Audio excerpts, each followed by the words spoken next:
Sumner says that members of a culture generalize its practices into abstract principles. Sumner कहता है, ये एक thinker है बेसिकली, मैंने उसका नाम यहाँ पर समराइज किया है।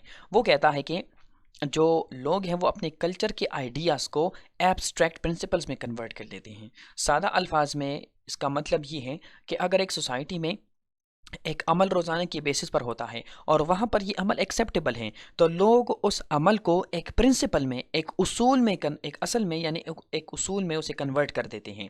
यानी बेसिकली जो अमल है वो अब असल में बदल गया, यानी अब वो सिर्फ उस सोसाइटी तक महदूद नहीं है, बल्कि उस अमल को अपने जहन में रखते हुए वो बाकी पूरी दुनिया पर अप्लाई करने लग जाते हैं। इसका मतलब है कि प्रैक्टिसेस इनटू एब्स्ट्रैक्ट प्रिंसिपल्स या एब्स्ट्रैक्ट थ्योरीज के वो अमल को देखते हैं, उससे एक नतीजा अखज़ करते हैं, वो नतीजा अपने माइंड में सेव करते हैं और वही नतीजा पूरी दुनिया पर अप्लाई करते हैं। इसकी एग्जांपल वेस्ट में अगर वो फोर्क्स एंड नाइफ से खाना खाते हैं, ठीक है, यानी वो बेसिकली स्पून से खाना खाते हैं, हाथों से नहीं खाते, तो अब ये कॉन्सेप्ट सिर्फ उनके लिए एक अमल नहीं है, बल्कि उनके जहन में ये एक उसूल के तौर पर मौजूद है कि खाना खाने का सही तरीका यही है। तो जब वो बाकी लोगों को देखते हैं जो कि हाथों से खाना खाते हैं, तो वो उसूल जब वो उसमें अप्लाई करते हैं तो वो समझते हैं कि ये तो हाथों से खाना खा रहे हैं, ये तो हमारे उसूल के ख़िलाफ़ जा रहे हैं, लिहाजा ये काम गलत है।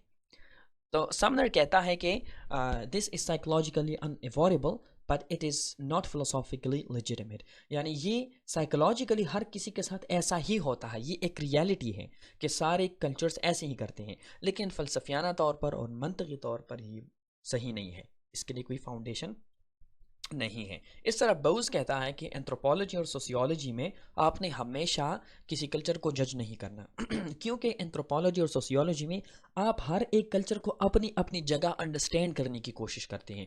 वहाँ पर मकसद ये नहीं होता कि आप देखें कि इसकी मोरालिटी बेहतर है, कि इसकी मोरालिटी वो बेहतर नहीं है। वहाँ पर हमारा मकसद सिर्फ इतना होता है कि हम समझें कि इस कल्चर में क्या क्या होता है और ये कल्चर कैसा है। यानी हमारा गोल कल्चर को अंडरस्टैंड करना है, उसे जज करना नहीं है।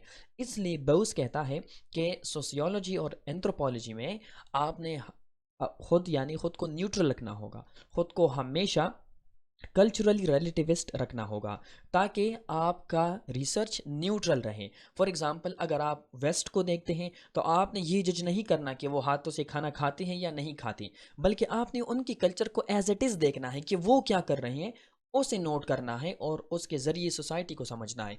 इसी तरह अगर आप इंडिया में आते हैं तो वो लोग पेड़ के पत्तों पर खाना डाल के खाते हैं, तो आपने उन्हें जज नहीं करना बल्कि उनकी नज़र से चीज़ों को देखने की कोशिश करनी है ताकि उनकी कल्चर आपको समझ आए। इस तरह अगर अफ्रीका में कुछ ट्राइब्स हैं जो कि कपड़ों के बगैर रहते हैं, तो उन्हें जज करने के बजाय आपने पहले उन्हें देखना है कि उनकी कल्चर, उनके ट्रेडिशंस, उनकी हिस्ट्री की अंडरस्टैंड किया जा सके। तो वहाँ पर क्योंकि मकसद जजमेंट और एनालिसिस नहीं है, इसलिए एंथ्रोपोलॉजी और सोशियोलॉजी में आपने कल्चरली रिलेटिविस्ट रहना पड़ता है। ये इंतहाई अहम पॉइंट है क्योंकि जैसे कि मैंने लेक्चर की स्टार्ट में कहा था कि रिलेटिविज़म, मॉरल रिलेटिविज़म के मुख्तलिफ टाइप्स हैं। तो कल्चरल रिलेटिविज़म एंथ्रोपोलॉजी और सोशियोलॉजी में बिल्कुल जस्टिफाइड है क्योंकि उनका मकसद जज करना नहीं है बल्कि कल्चर को समझना है। तो क्योंकि यहाँ पर मकसद बदल गया, इसलिए रिलेटिविस्ट का जो टर्म है इसकी मीनिंग भी बदल गई।